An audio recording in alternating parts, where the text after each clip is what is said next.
Sebuah momen viral terekam dan diunggah melalui akun Instagram Fakta, Jakarta, 24 Maret 2023. Pada video tersebut terlihat seorang pria yang membonceng ayahnya saat meninggalkan sebuah rumah sakit dengan diikat dengan selendang agar tidak jatuh.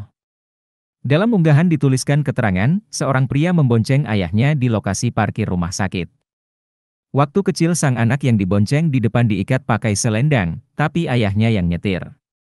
Sekarang gantian dengan posisi yang sama tapi yang nyetir anaknya.